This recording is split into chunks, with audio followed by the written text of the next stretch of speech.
Thank you once again for joining us for another episode of African Women Empowerment Network. Today we are privileged to have with us Reverend Dr. Penny Njoroge. Dr. Penny Njoroge is joining us all the way from Birmingham, Alabama. She is a born-again Christian and living on God's second chance by grace. She's located in Birmingham, Alabama, like I said. She's a mother of 6 precious children and 5 priceless grandchildren. Dr. Penny is passionate about mental health and an advocate of mental health. She's on a mission of to unmask and demystify mental illness. She's a domestic violence survivor of 30 years and has also survived 2 attempted suicides. She's a trained telehealth specialist, a life coach, a trained mediator, and conflict resolution specialist. She's a fellow of the American Institute of Stress, an award-winning motivational speaker, a recipient of many awards like Hospital Heroes Awards, but she's Birmingham Mayor's Hidden Heroes Award for youth mentoring. She's a Kenya Head of State Commendation for Community Service and a published author of Healing Hope for Your Grief and Bereavement. She's also globally and locally traveled. Dr. Penny is a regular TV radio presenter on various topics like domestic violence, alcohol and substance abuse, marriage, and family life. She's a board-certified death and grief therapist, founder and owner of Angel Counseling Services, both located in Birmingham. And she's also an ordained minister and board-certified chaplain. I am Catherine Jenga. I am joining you from United Kingdom. Let us know where you're joining us from. Welcome, Dr. Penny. Welcome, welcome, welcome. Thank you very much, Catherine. It's an honor and a blessing to be here to speak about a topic that we really don't want to talk about, but you know what, a time has come where we say is enough of hiding. Yeah. Not just for me, not just for you, but for our sisters and also our brothers. Let's admit it that domestic violence does not discriminate. It goes both for the women and for the men.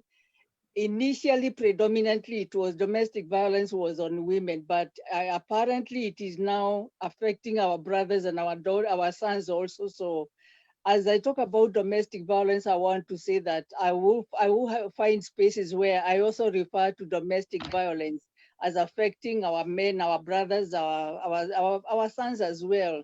So yes, if we are going to come out and address it, we need to be very careful and say it's not always one-sided. The greater majority of the people who go through domestic violence are women, but we now have a place where we have to admit that it is affecting our brothers as well. Like you said, I'm a mother, I'm a grandmother, I'm born again, and I will not repeat on that. Thank you for introducing me that way. But I also want to say that I did go through domestic violence, and the reason I want to unmask it and say it is okay to say you've been abused and stop hiding, stop covering it up, because as we all know, until you name your enemy by their name, you cannot conquer them. We need to expose who the enemy is, and the enemy could be you.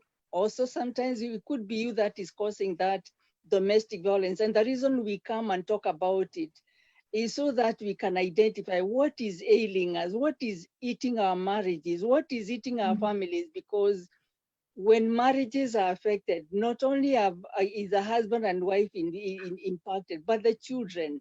And this is something we don't pay attention to. So it becomes a generational curse. Call it what it is, because when it is impacting the parents, it is also going to impact on the children. And so that is why I introduce myself, not just as a Dr. Penny, but also a complete woman, a mother. I have been a wife. I know what it is to be abused. I know what it is to be anxious. I know what it is to cover it up. Where we are dressing very, very elaborately, we do our makeup and everything, and you step out there in church and you look glorious, but your heart is bleeding. I come here this morning to encourage us that just remember back in the 80s, I was also involved with counseling for HIV and AIDS patients. When did not want to admit that this sickness, this disease was here with us.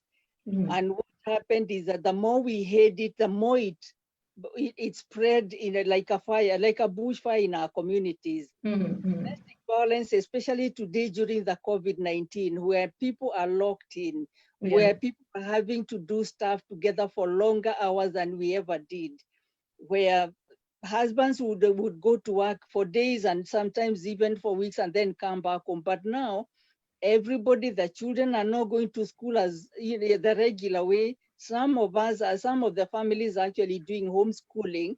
The wives are, most of the people are now working at home. So you find us crowded together. We are facing each other daily at a very high rate. And so there is friction.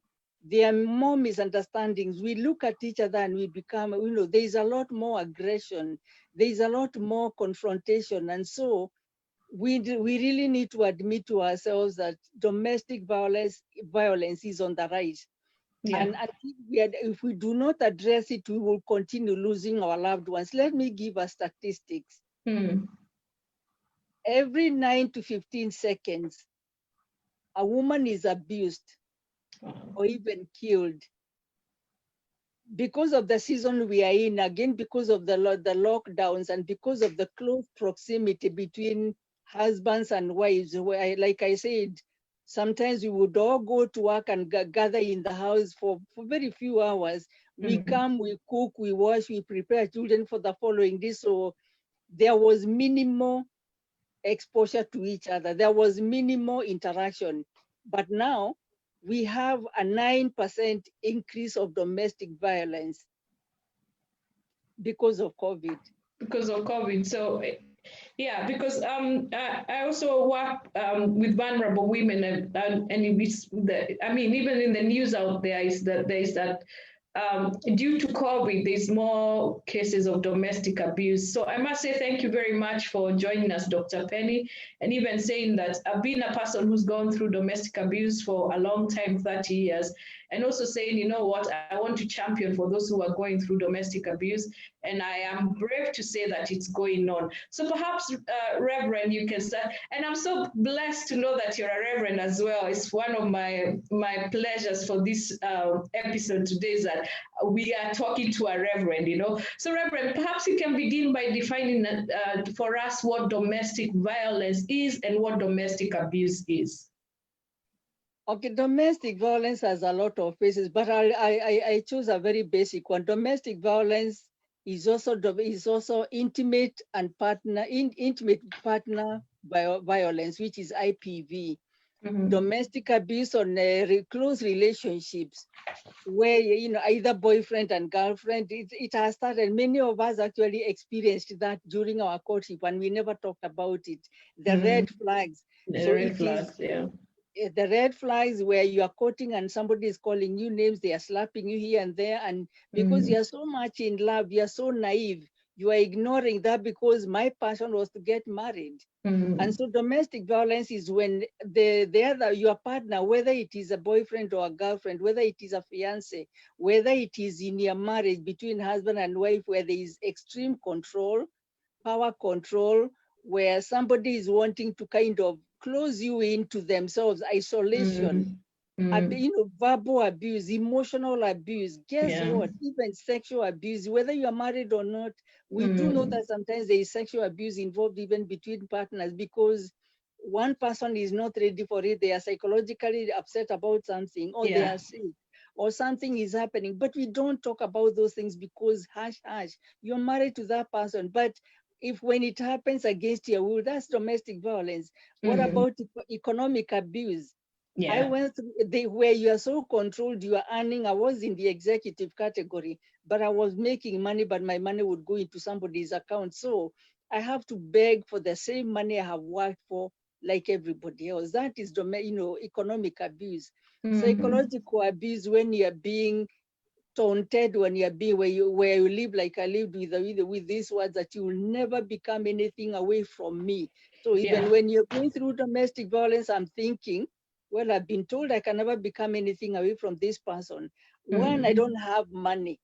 I don't have resources. Economic abuse also comes where a family is buying property, like back in Kenya, we are buying land, we are buying houses, but the property, the land and everything is registered in one person's name. I have invested in it, but I have no ownership in that. That is serious domestic violence. And then, like I said, your money is being controlled by one person. You have a joint account just for the sake of it, but you have to beg for that money, which means that if my mother is sick and I need to help my mother, I have to beg. I'll be given or not given. When I want to buy a special outfit, I want to dress daintily like a lady, but then the way I dress is also controlled, because he has to decide, do I want to spend that money on this woman? I wanted to go to school. I couldn't go to school because it was not a priority for him. No wonder I have said somewhere that I did not join college until the age of 56. Why? After I left my marriage, and I had wanted to go to school with a passion. I did seminars and workshops along the way. But as for going to college, it was not a priority, not because we didn't have the money, but power control. That is domestic violence in a nutshell. When we talk about it, you're asking me, have you been slapped? Some people may never have a slap. There are people who will be honest with you and tell you, he never hit me. But I'd rather he was beating me, because the physical heals easy, but the emotional, psychological, spiritual abuse goes with you to your grave. There are scars that nobody knows you have. Because ask me how I am, and I'll quickly tell you, Catherine. How are you doing, Dr. Penny? I am blessed and highly favored. But my heart, yes, don't we say that? We do.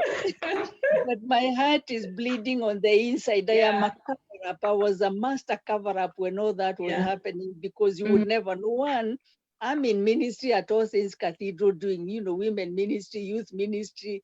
Who wants to be known? Why would you want me to tell you that I'm being abused when I have this aura, the picture of success, the picture of, a professional woman, a woman in ministry, a woman with good means. We were a middle class family, but you don't enjoy that. So that's in a nutshell domestic violence. I'll take you back to what you said about economic abuse. I maybe just add something. What I've noticed is that, or what I've noted is that sometimes some abusers will push a person, the person that they are controlling and abusing, to take loans in their name, and they leave them with these loans for them to take care of. I know some cases like that. Also, you find sometimes people think that it's better for someone to be experiencing psychological abuse than physical abuse. So sometimes people say, if I can say it in Kikuyu, kafosho radhi through psychological. Yes. Very, very true, Catherine. Very true that, because the psychological abuse, the emotional abuse, nobody, until you tell people that you are going through these things, it's not on your face, but when you are slapped or somebody blows your tooth off, people can tell something is going on. And guess what?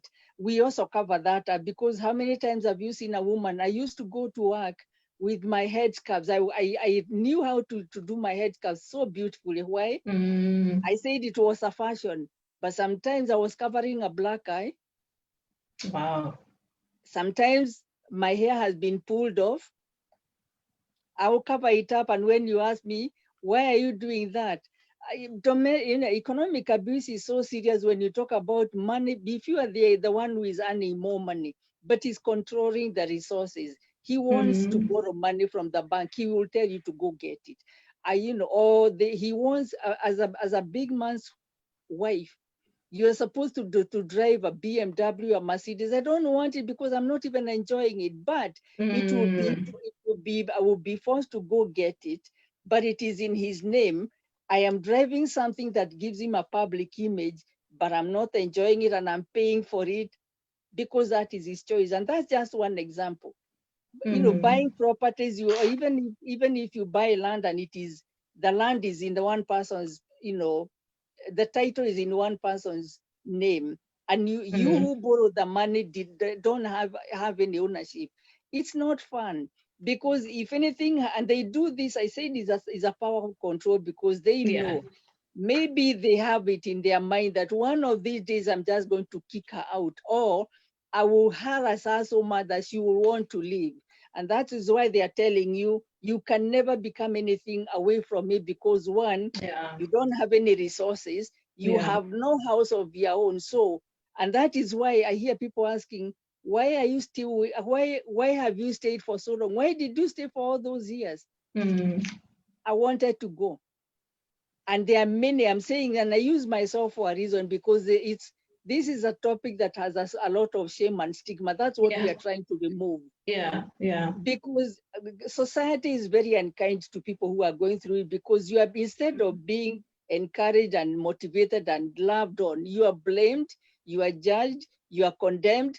So why not? Why am I going to come out in public and say it? What I'm saying today, I would never have talked about it when it was happening, because I was afraid, I was ashamed. I thought it was my fault. After all, why am I going through it and the other women around me are not going through it? And guess what? I found out later that many people are going through it, but they are also hiding. So here you are thinking to yourself, why me? But today I talked to a lot of other women after I came out and said, you know what? This is not what God created me for. And I walked away, took a lot of risk, because remember, in my generation, at the age of 73, I grew up at a time when leaving your marital home was like a curse. You become isolated. You become like an outcast. You are actually risking your life. You know that, Catherine. Why would I talk about it? How many are there today that are doing the same thing at a time when you can say, you know what, when I walked away, I had no money, I had no nothing about except for my children, my certificates, from Kilimani, from everything that we had. I walked away from everything I had invested. I'm not proud saying this, but I'm saying because somebody somewhere is listening, who is going through the same thing today. You are just thinking about what are people going to say. But guess what? As I thought that and reflected on what people are going to say, I got so depressed. For 25 years. I was totally depressed. I was not a good mother to my children. That is my saddest memory. If there's anything I regret today, it is knowing that while I was enduring it and thinking that I want my children to grow in family, in quotes, a family that was non-existent, a family that was dysfunctional. Yes, they were going to good schools, but emotionally they were just as abused as I was. If there's anything I can redo today, is remove the painful experiences that my children went through. I can live with any other memory, but that memory bothers me today. And there you are there. You are listening to me and you are saying, I'm here because of my children. Guess what? You may be harming them a lot more than if you took them away and started scrambling for food, hustling like they talk about it, because I know that is what we did. But that step of saying, I can do it, I will step out and do it. That is the hardest moment, because you don't have other people's support, unless you have a family that is very, very committed to you. You end up thrown out with the water. You end up a very isolated, a very lonely person. If you see me passionate about this topic, Catherine, is because I know there are many, many people who are going through exactly what I went through, but they are not talking because we as women, we as society, do not offer help. We would rather talk about them, blame them, throw them out, and not even offer a loaf of bread for that woman to survive one day and go into another day. So the reason I come out and talk about these things is not because I'm proud. It takes me down the memory lane and I relieve my own pain. But I would dare do this for the sake of that young woman, or the sake of that woman like me, who is going through stuff believing there is no hope. Yes, but you know what? I'm also a minister and I'm not ashamed. It happens to ministers. It is happening to pastors' wives, and they are keeping quiet. They are covering it up because you as the congregation look at them as your idol, the first lady in our church, but you don't know what she's covering with these beautiful dresses. You don't know that before they came to church that morning, they were slapped, they were insulted, but they come and sit in front, the front row, the first lady's row. But you don't know what pain they are carrying. What they are bleeding on the inside, but they are giving you a smile. I'm well. I am blessed and highly favored. After all, I'm a Christian. After all, I'm a first lady. I want you to start looking at them and look at them beyond this face. Dare to ask them, I am praying for you. Are you okay? Because not all of them are okay. I was there as a minister myself, but I was not okay. But I never told anybody, except for my sister and I. The Maoras you talked about, that's my sister and her husband. My sister stuck with me through thick and thin. There is another gentleman out there in London, my brother Isaac. Those are the ones, Kinawagari. I'm sure they are listening. If it wasn't for those and for my dear children, I would not be here, Catherine. Wow. So Dr. Penny, what I'm hearing you say, wow, that's a lot. What I've heard you say is that domestic abuse does not discriminate. No. You are living a good life. You had a good job, good corporate job. You are a minister in the church and you are going through abuse. And also, I don't know if you heard of the case of this lady who was killed in America, a pastor's wife, you know? A pastor's wife in America was killed by her pastor recently. Apparently, he used to abuse her. She was going through abuse, and he threatened to kill her, and he killed her. So what I'm trying to say is it does not discriminate. However, you also say that you are supported by your families. The Mwaoras you're talking, they were supportive of you. But it took you forever to come out and say, and even fight for, you know what, this situation is not conducive for me and I'm going to leave.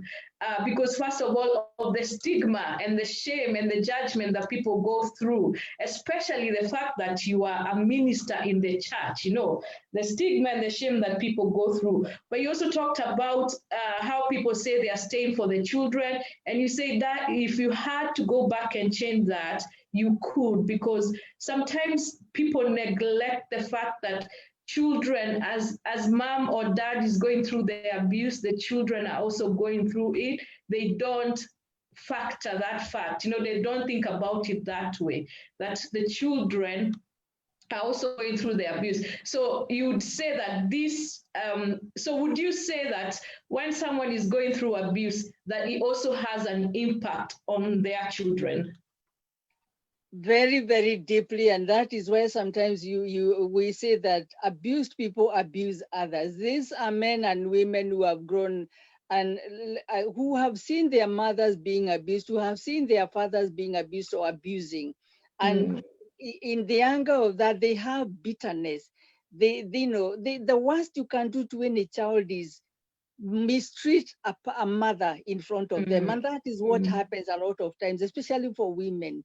A child sees a mother slapped, kicked, you know, I don't know, there are things that happen, and they see their mother dwindling in and withdrawing because of the things they are going through. They can see the mother sacrificing everything, but they can also see a mother who cannot even afford to smile.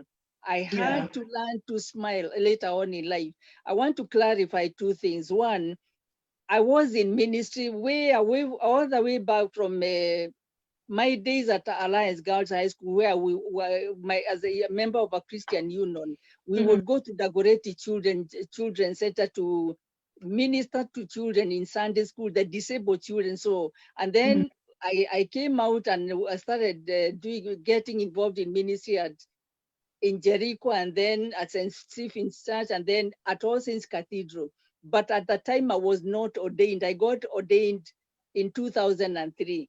But I was in ministry doing all those things. The other thing I said, the reason you hide, the reason for me I hid is because before I got married during my courtship, when I went and told my mother, I want to get married to this man, my father and my mother saw something I never saw. And I'm saying this to young women, to young men who are courting today.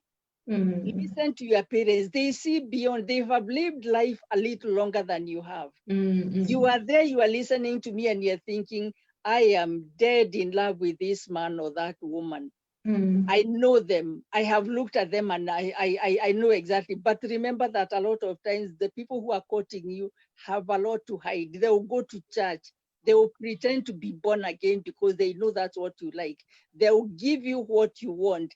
But so it is up to you. My parents told me that you were born again at Alliance. Now you are coming, you're getting married to somebody who is not born again. And they asked me a lot of questions. But in my being naive, this is my first love.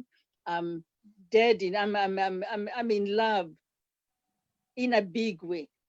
I want to get married. I had seen my mother being abused, so I needed. Nowadays I look like I was looking for my way out. I wanted a safe place. I wanted to step out so that I could support my mother and my siblings.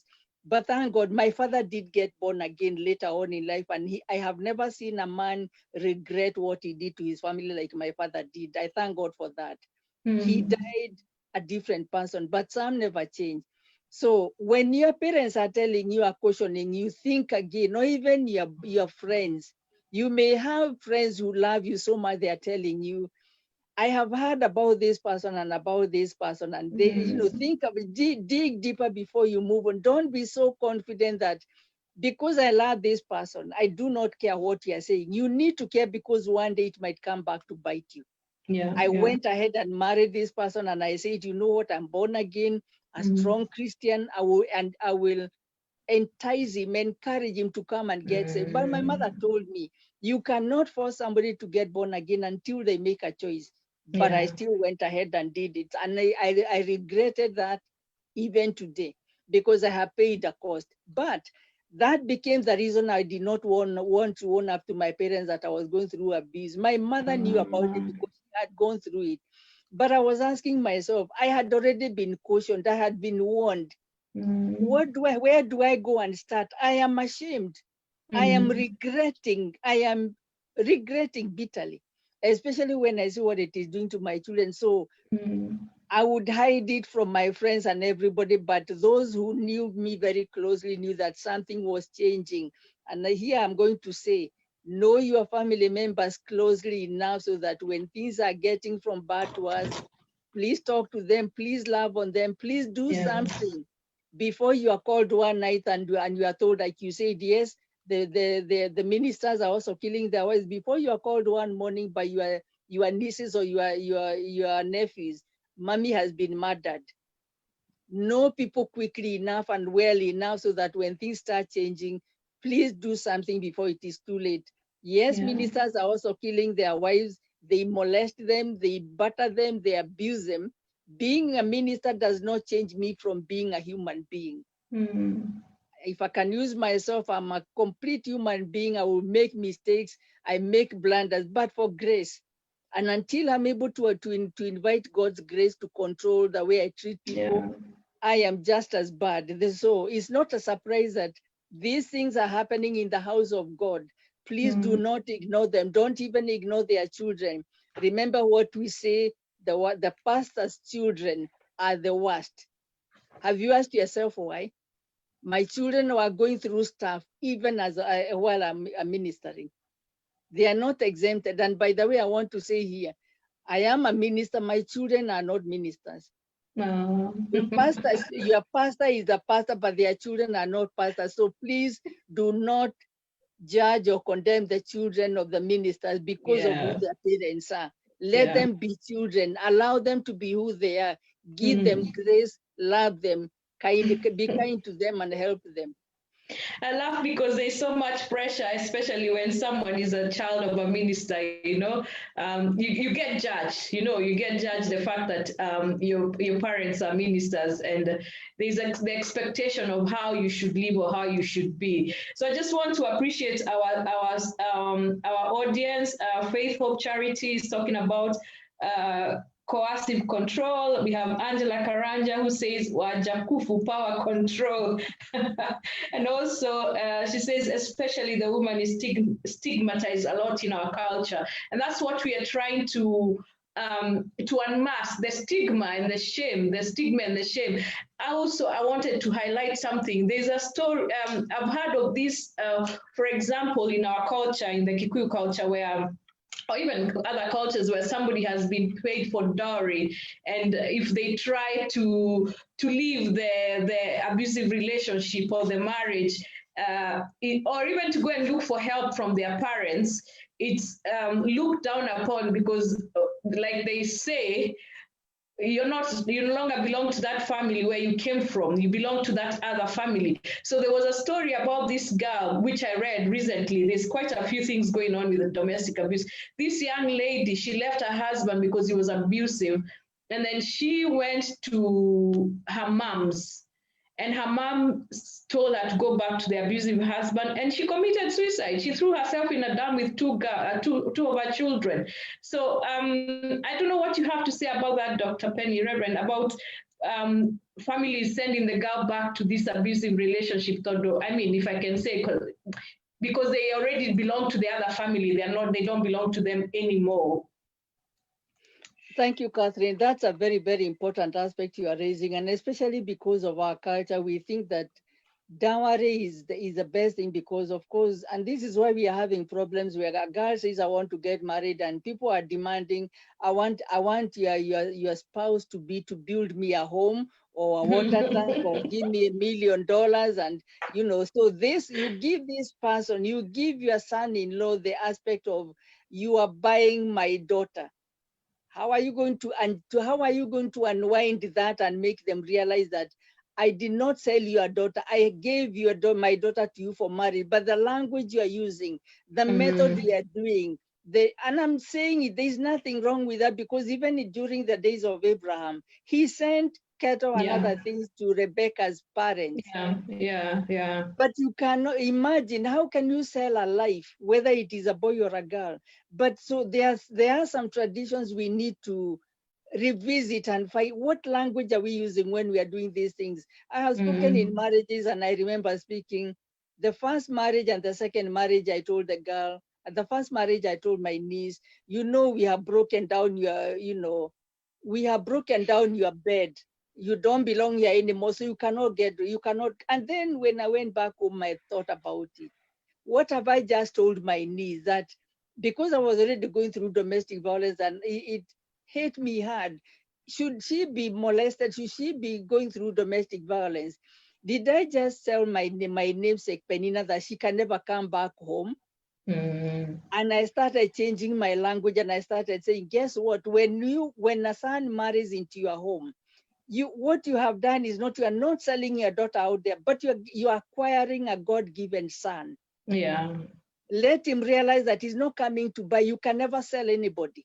There is no money. The life is invaluable. So we are the ones who are setting our children up for failure. You send your son, if you are the one who is going to get a wife for your son, and you are giving them this impression, no, remember, we have paid so much money, you have to control her. Put yourself in that position of being the mother of this daughter. Today you are marrying for your son. Tomorrow you are going to wed your daughter. The same thing you are setting up. So as a society, we need to change that narrative. We are bringing them together. The money we give is a token of allowing them to unite together and start their own family. But we need to talk about these things. There is need for community education to let our young ones, even the parents who are wedding out their children, you can never sell your daughter, and then remind them, okay, you have received this Mercedes because you're wedding your daughter out. You have had a house built for you. What would it look like if your daughter was going to be murdered tomorrow because she becomes a property, because of a Mercedes, because of a piece of land, and your grandchildren out of this wedding are going to be left orphans because of a Mercedes you received? I am encouraging as community to start rethinking these things, the language we are using, the narrative we are giving when we are doing this Gurario and Urorashu and everything. Think about it. Even the way we play it is like we downplay our daughters. I have 3 sons and I have 1 daughter. Now, thank God, I have 3 daughters and 3 sons because 2 of my sons are married. That's why I say I have 6 children. Yeah. And then the other thing is, in the issue of domestic violence, mothers-in-law play a big part in this. I'm ashamed to say this, but I will say it. And I will say it because I have daughters that God has given me out of my sons getting married. I have Stella and Kare, who I love like my own blood children. I have the chance of telling my son, no, you marry this woman and she's your wife, you need to control her. When I do that, how am I helping my son to break his marriage? I can never be his wife. I can never be a mother to his children. Why do you become a mother-in-law that is a home breaker? We are talking about domestic violence, but even we as women who have gone through domestic violence have played some part. I know it happened to me. I couldn't go tell my mother-in-law that, oh, this and that is happening. You know what I was told? That is what men do. It is their right. You might tell me that that was my generation, but guess what? It is happening today. Yeah. And we need to be more learned. If we are saying that we are culturally advancing, we need to be culturally advanced, even in the way we are helping. We are, as in-laws are dealing with our daughters in love who are being abused domestically. We are playing a part. The mother-in-law syndrome needs to be addressed. In no uncertain terms. I am using myself as an example. If I mess up my son's marriage, if I cannot love my daughter, I don't ever call them my daughters-in-law. I have two of them. They know I will never introduce them as my daughters-in-law because they are my daughters. How can I love my son and not love his wife? So what kind of a mother-in-law are you? What kind of a mother-in-law am I? We are playing that part and then laughing, forgetting that if things fall apart, you'll be left dealing with it. Yeah.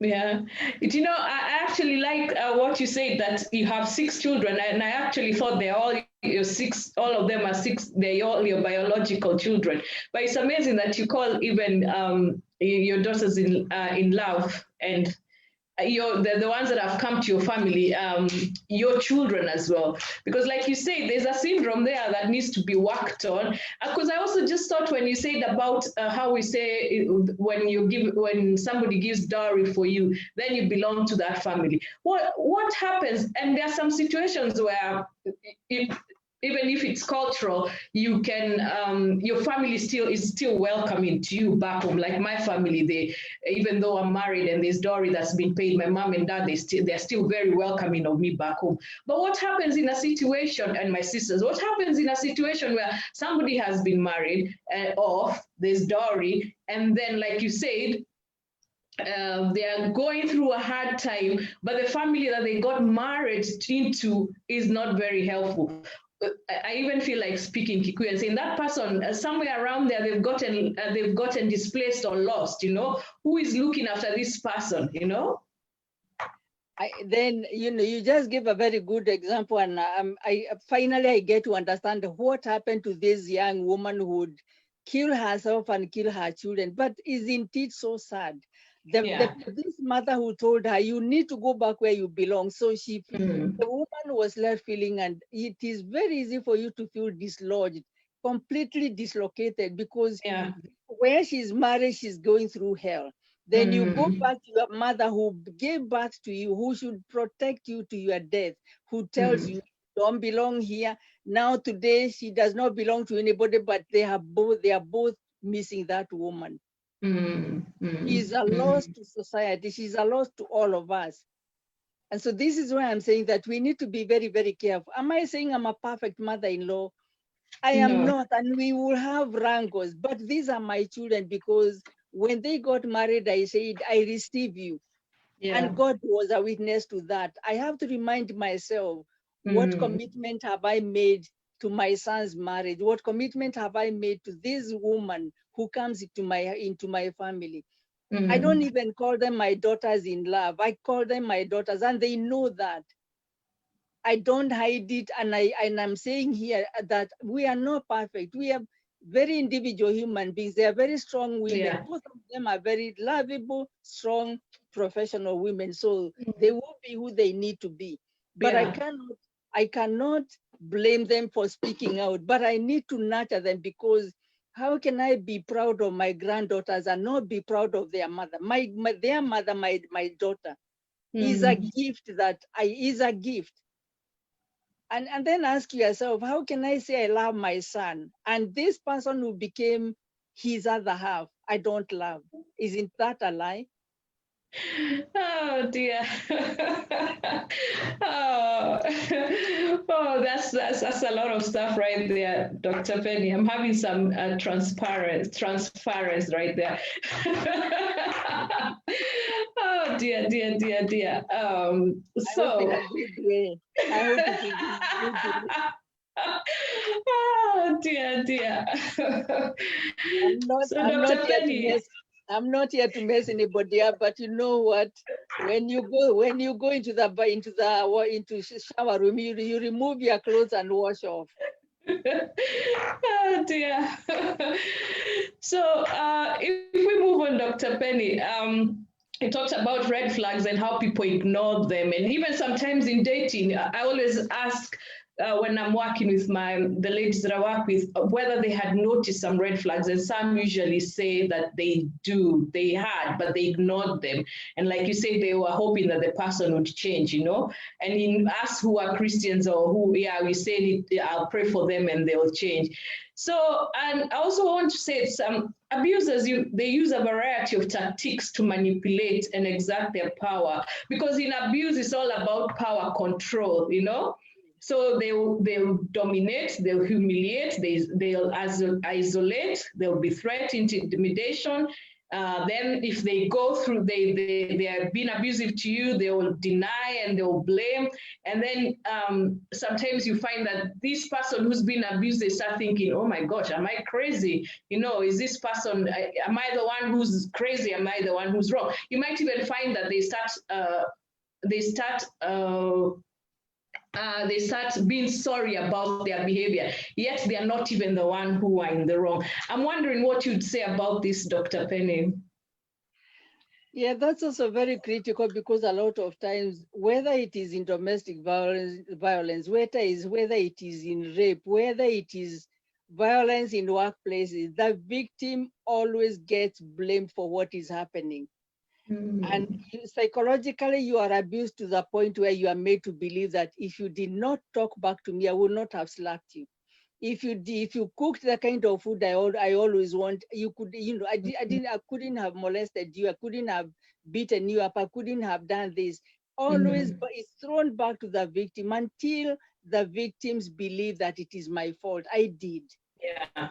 It's amazing that today I can stand, you know, come into this forum and speak out, because I never believed I could ever speak out to anybody, because I thought I was a mess. I thought I was the one who was guilty all the time. I thought I was, my marriage was falling apart because I wasn't good enough. I wasn't strong enough. And so they look at something to intimidate you.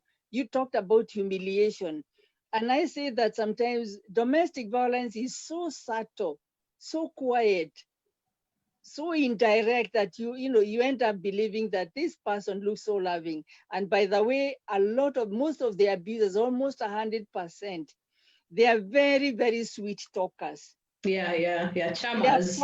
They are public performers. They will beat you in the morning, and when you get to church, they are hugging you, they're introducing you, they are laughing around, they are very good performers. So you will never know what is going on behind all this facade. Public activity. And so the abused person starts feeling this person is not just powerfully controlling them, but they are also powerful actors. They come out very clearly as very loving husbands or loving wives, even the wives who are abusive. They come out very, very vocal. They are very, they really put a show. To the extent that this person feels, what can I even say? Everybody believes this person. Everybody knows I'm the wrong person. And guess what? When you're going through all these things, the person who has buried a husband or buried a wife gets a condolence card. We even raise money for them, take food to them, we go visit them. But when you're going through the grief of a broken relationship, I'm also a grief therapist. when you're grieving your broken marriage, you get very little help. What you get is blame. You get condemned. You get condemned. If you did better, your husband would not be beating you. Why are you being beaten and the other women are not being beaten? It's your fault. And so you start believing that the society is blaming you. Your family could also be unaware of what is going, because like I say, this person puts a picture. They cannot believe that he's doing what you say he's doing. So they will tell you, just go back home and behave yourself.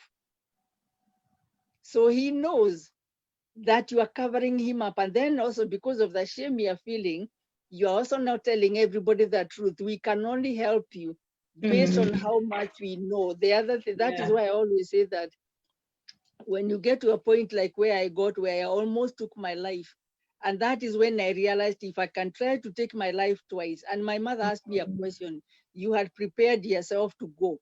Who had you talked to continue raising your children? And that was God. That is when I woke up to realize that I was taking care of me, but not my children. That is why I'm saying that the greatest regret I have out of my own domestic violence, out of my own divorce and everything, is not really what I went through, because I have been able to handle that. But every day I pray that God continue healing my children to where they can become themselves, where they can forget what they went through, where they can forget what they saw me going through, so that their marriages can stand. And you know what? Pray believing that God can do miracles. The ones who are married are happily married. The daughters who came into my marriage, into my son's lives, are God-given gifts. I started praying for daughters-in-law when my youngest son was only 2 years. Out of desperation, because I kept on telling God, if you ever give me daughters, give me the compassion to love them as my very own. And help me never to put them through the pain I had been put through. So start by you have to want it, and start making a determination that just because I am divorced does not mean that all my children should go through divorce. It will happen, but let it not happen because I am taking a grudge against those who get married into my life. You find that sometimes people do that. Personally, I also do pray for my daughters-in-law, my daughters when they come, because you want to be, they've left their home, they've left their mouths, not so much so, but they're part of you now. So why wouldn't you want to be praying for them, or to give them a hard time, And we thank God for that revelation. So for mothers who are out there who have sons, or even for daughters, we be nice to our daughters-in-law and our sons-in-law, daughters and sons who come, and we pray for them early. I have Faith who's saying about, she's commenting and say, deep insights, doctor, more grace to you as you reach out to many. We bless God for you, doctor. I say to Reverend, I say to you, Dr. Reverend, I say to you, I was really praying that God sends me somebody who is from the church who can talk a bit about abuse. So, Reverend, I'm not going to keep you so much more, just a few more minutes, because I know you were not feeling well when you came on. So what about our sisters and brothers who are Christians who are going through abuse? What would you say to them, considering you are a Christian and you are going through that? Because sometimes we find they find it difficult, first of all, to say they are going through abuse. Then I have friends who have said to me, well, you know what, church really judged me, Church was really judgmental. The people from church were really judgmental. And also you have some people who say, you're not praying enough. If you are praying, this would not be happening to you. And what is your faith, And also we have that big statement of God hates divorce.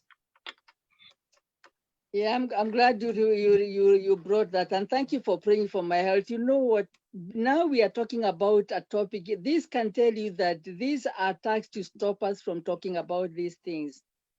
There is deliverance in these kind of sessions, and I pray that we'll do more of that to expose the tactics that the devil is using against our marriages. The Bible tells us that marriages are God-given, but when things go wrong, It doesn't please God. And then when we bring the churches and ministers, including me, I have to be very, very careful, because by the time somebody is admitting that they are going through domestic violence, they have gone through it for a while.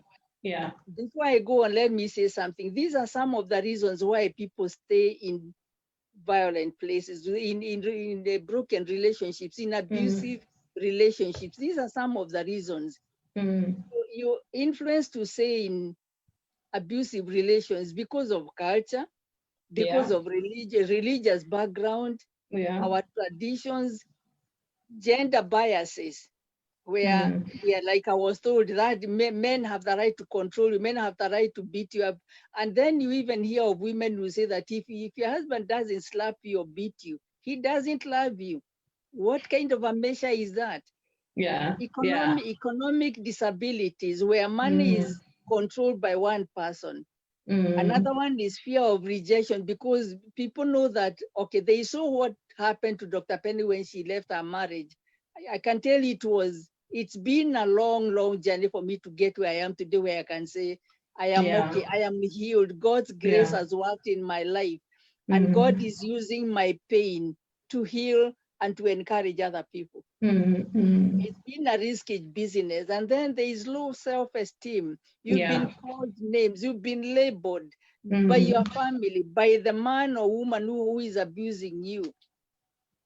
Language barriers, especially those of us who are living in the diaspora. Emotional, psychological, physical disabilities. You have a lot of limitations that are causing you to stay in this. And now back to the church. The word you have just used is, I'm glad you reminded me that where we see that God hates divorce. He does. But do we ask ourselves, why does he hate divorce? One, he hates divorce, not the divorcee.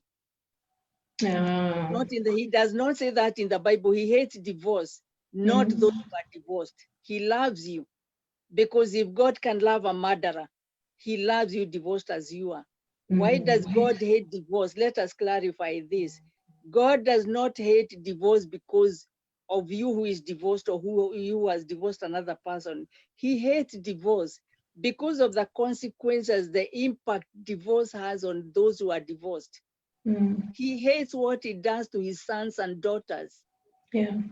He hates divorce because of what it does to children who are coming out of divorced families. He hates divorce because of the dysfunction it brings in families, not because of this person who is divorced. So we need to clarify that.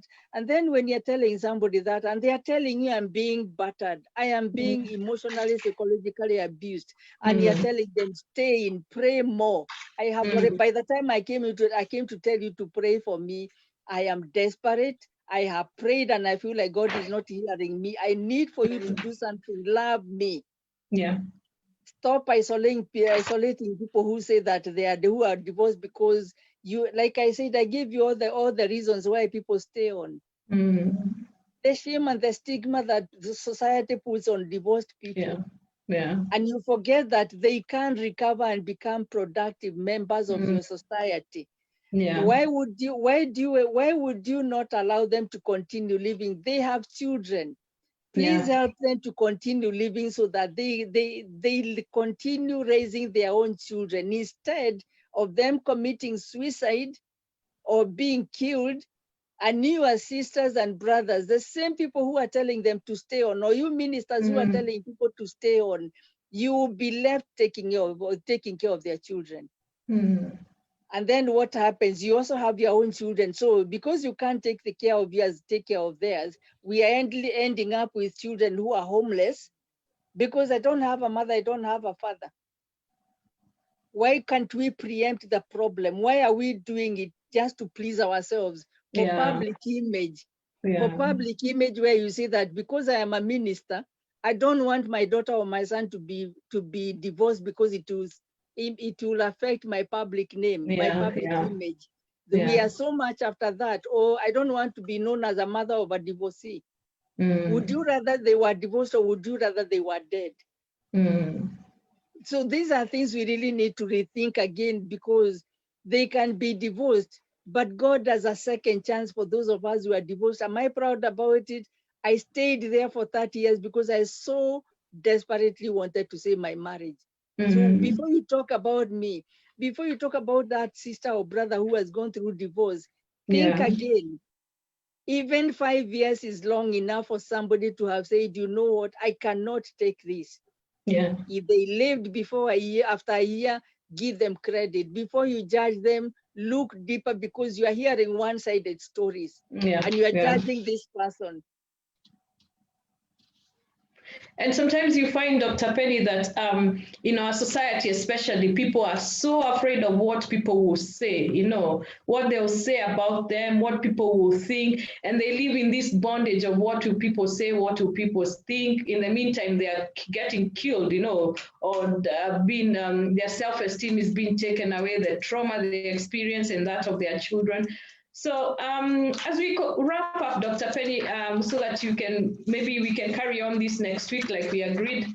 And like I said, I know you've not been feeling well, so I must say thank you very much for coming on. So I just want to say something about self-worth, like self-esteem. When somebody goes, like you said, when they go through abuse and their self-worth is so down, and the aim of the person who's abusing them is just to chip them away slowly by slowly, to take them away their independence and to have control over them.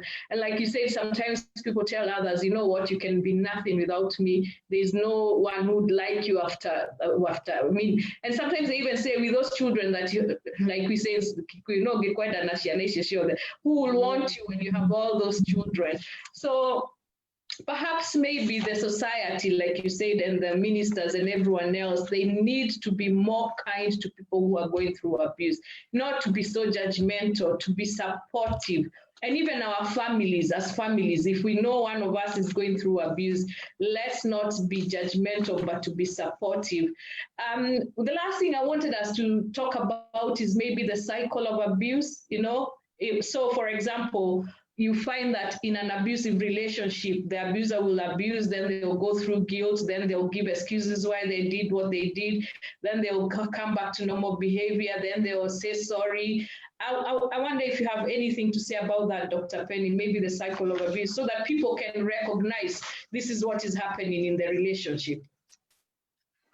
Yeah, that's a typical pattern of abusive relationships, and you hit the nail on the head, that because they are after control, and when they now find that they have beaten you down, you are melting, you are getting depressed, you are not functioning the way they want you up there for them.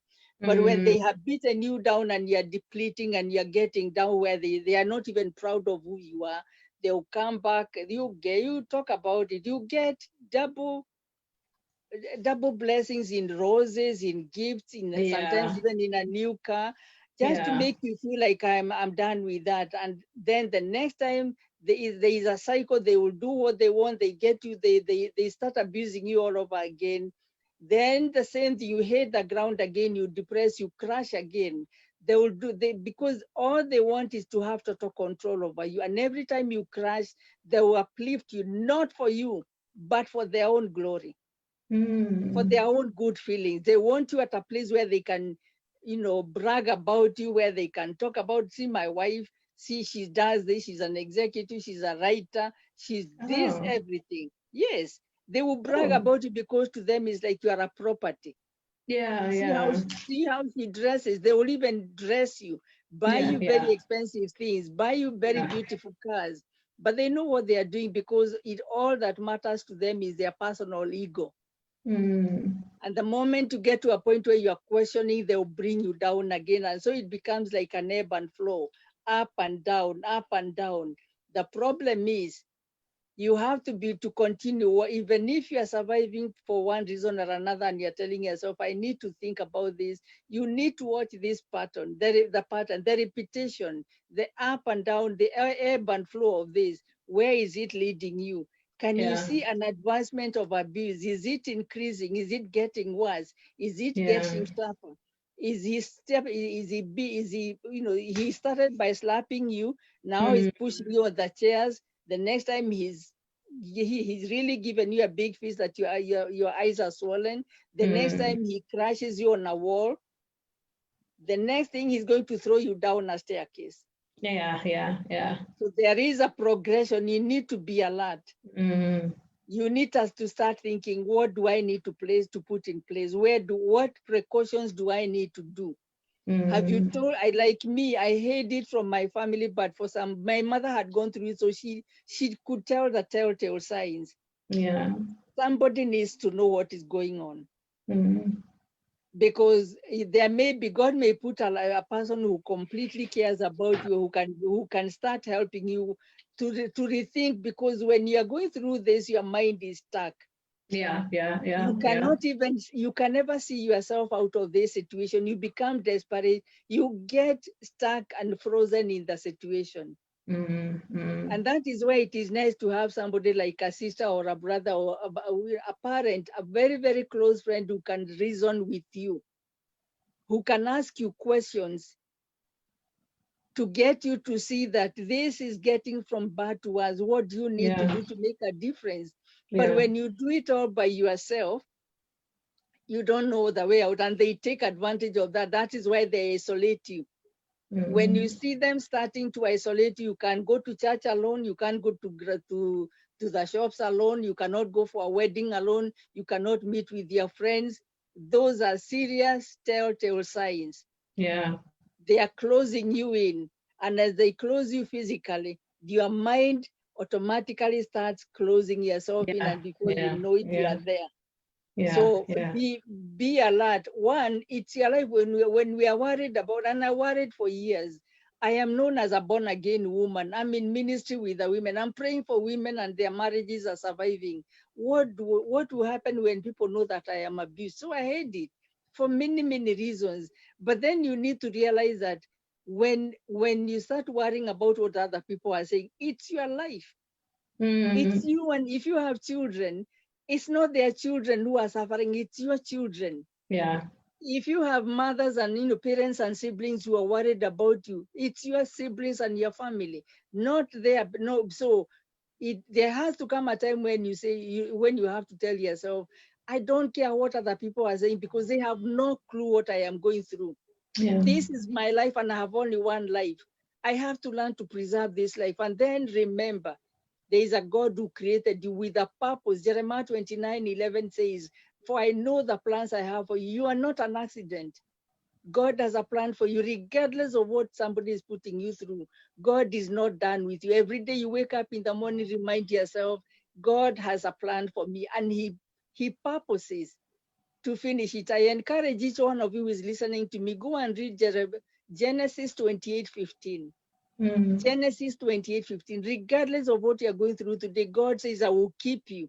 I will preserve you. I will walk with you until I bring you to this land, until I fulfill all the promises I gave you. So don't give up on yourself and forget what other people are going to say, because when you die alone. That's true.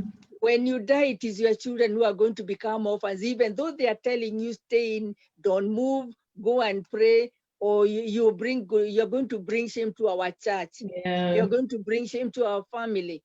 Get out of there and worry about yourself. And you know what? I always say, worry more about what God thinks about you, not what I think about you. Not what your mother thinks about you. Worry more about what God thinks about you, because that is really who matters. Thank you so much, Dr. Penny. It's been a pleasure. Like we said, we'll continue next week with this conversation. And we just want to thank everyone who watched. I have my cousin here saying, David Klein saying it's very insightful. We appreciate your time. It's been a pleasure, everyone, our audience. Thank you for joining us. Join us next time for another episode of African Women Empowerment Network, where we believe that if we empower one woman, we empower a generation, we empower another woman, we empower a nation. And thank you so much, Dr. Penny. It's been a pleasure. Thank you very much, Carol, Catherine. And like I said, we want to apologize that we had hitches at the very beginning, but now you can tell why the devil was trying to obstruct it. Yeah, Where that's true. something God is, I pray that somebody somewhere is motivated and encouraged. Remember that God has not forgotten you just because you are going through stuff. People Yeah. go through stuff, but there is a God who is telling you and telling me, do not be afraid. I will not leave you and I will not forsake you. In your situation, there are many who have gone through it and God has brought them out. He does not discriminate. If he brought Penny out, he will bring you out. But most of all, think about your children as you are going through what you are going through. God bless you. And let's meet again here on next Saturday and we'll talk more about what next. What next? What next? What are the telltale signs? What can give you the strength to move on and say, you know what? The person who is abusing you could also die. What would you do? You would find a way of moving on. If you have to move out to take it to salvage your life, God will give you the strength. And I'm not advocating for divorce. By the way, hear me out. I said I have 2 sons who are happily married. I have my sisters who are happily married. I have friends who are happily and joyfully married. I also stayed in mine for 30 years because I believed in my marriage. I wanted it so desperately. So do not go telling people that Dr. Penny is advocating for divorce. I don't. But I am saying if your life is in danger, run for your life. We want you alive and not dead. We don't want you with a name that, oh, she was married for 30 years, but she was murdered. We want you alive. There's life after domestic violence. There is life after divorce. It's not the end of the world. I don't want it for you. I do not wish it on anybody, not even for my enemies. But if that is what will keep you living to take care of your children, let it be. Thank you. Amen. Amen. Okay, let me stop this live stream.